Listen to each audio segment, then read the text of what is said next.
Olá, me chamo Eduardo.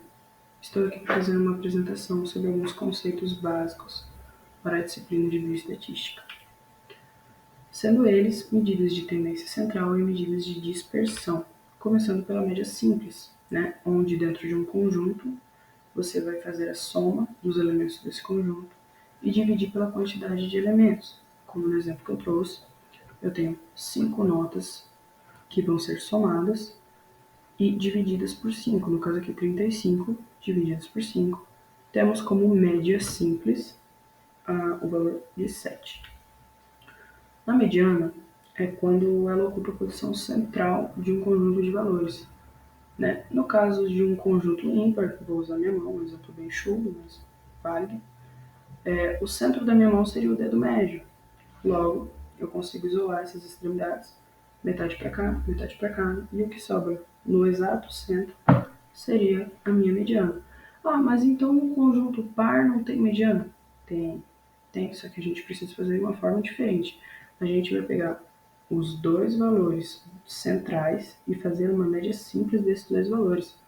Logo, como no exemplo que eu trouxe aqui, de um conjunto de 10 elementos, o quinto e o sexto elemento vão ser somados e divididos por 2, obtendo a nossa mediana, a média simples, para obter a mediana desse conjunto par de elementos. Nesse caso, o resultado é 13,4. A moda a gente pode levar ao sentido literal da palavra.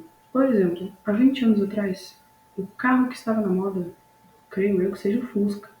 Hoje em dia, é o Corolla.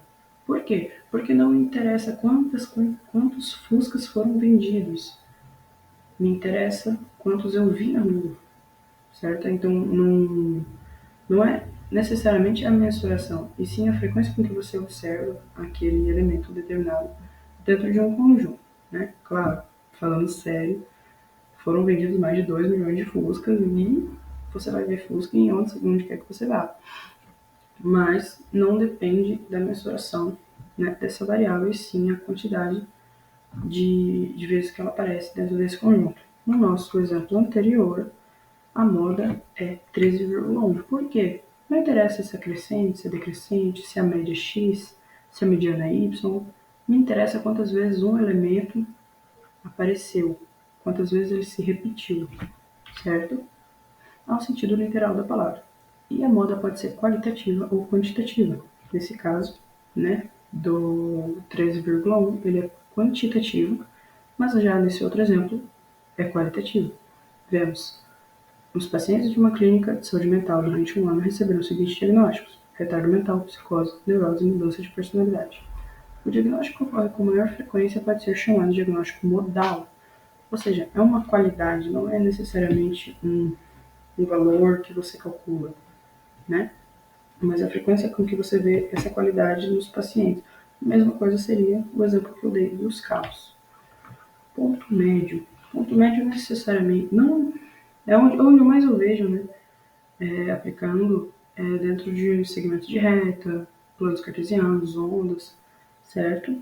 E aqui a gente tem que ver os limites desse segmento inferior e superior, somar e dividir o resultado por 2. Muito semelhante a uma média simples, mas tem que ver onde está sendo aplicado esse ponto médio, geralmente em planos cartesianos, quando a gente tem intervalos, pontos, ligantes dentro desse plano para analisar. Então, aqui esse exemplo, os intervalos 20 e 40, faz a soma, e o resultado divide por 2, tendo 30 como nosso ponto médio. Média ponderada. Média ponderada é onde cada elemento tem um peso associado. Ela é calculada multiplicando cada valor pelo seu peso, somando esses produtos e dividindo pela soma dos seus pesos. Ou seja, aqui na nossa representação algébrica, a gente vai ter o elemento 1 vezes o seu peso associado, mais o elemento 2 vezes o seu peso associado, dividida pela soma dos pesos de cada elemento. E você pode ter vários elementos, desde que todos tenham peso associado. Nesse exemplo aqui, nós temos os elementos que são os funcionários, a quantidade de funcionários. Só que observe, cada funcionário tem uma função, cada grupo, né, de funcionários tem uma função. E dentro dessa função, o valor agregado, né, o peso agregado seria o salário. Por quê? Porque o salário muda de função para função. Então, chegando aqui, a gente consegue o nosso elemento, 5 funcionários, vezes o peso, que seria o salário dele, mais 16 funcionários, vezes o peso, que seria o salário, dividida pela quantidade de elementos que a gente tem aqui presente, obtendo o nosso resultado com a média ponderada de 2.660. A variação, ela é um pouquinho complicada, mas no passo a passo fica fácil de enxergar, né? É calculada como a diferença entre cada valor e a média elevada ao quadrado, somada e dividida pelo número de observações. Chegando aqui no passo a passo, a gente começa calculando a média dos nossos elementos, média simples, subtrai isoladamente cada valor pela média. Ah, mas vai dar valor negativo. Não tem problema. O próximo passo, justamente, elimina esses sinais negativos para facilitar a nossa compreensão, né? E o nosso cálculo. Então, a gente eleva ao quadrado, eliminando os sinais negativos, somamos os quadrados que a gente obteve, perdão, e divide pelo número de observações menos 1, né? Que é uma característica da fórmula da variação, tendo aqui como o resultado 17. Desvio padrão. Desvio padrão é praticamente todo o passo a passo anterior, somente muda que ele vai ser a raiz quadrada da variância, ou da variação. Então, novamente, calculamos a média, calculamos a diferença da média, né, de cada elemento individual menos a média que a gente achou. Não tem problema dar negativo, elevaremos ao quadrado para eliminar esse sinal. Calculamos a média dos quadrados, as diferenças, e colocamos na raiz quadrada para obter o nosso desvio padrão. Esse resultado aqui a gente vai usar no próximo exemplo.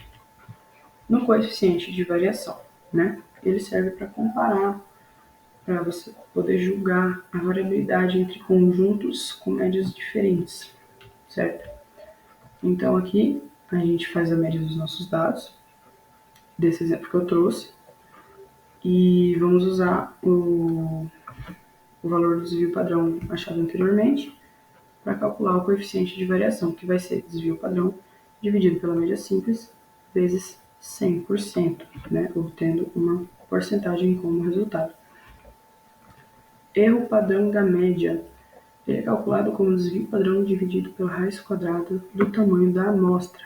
Então, quanto menor o erro padrão, mais confiável é a informação que você obteve, né? A estimativa que você obteve, o cálculo.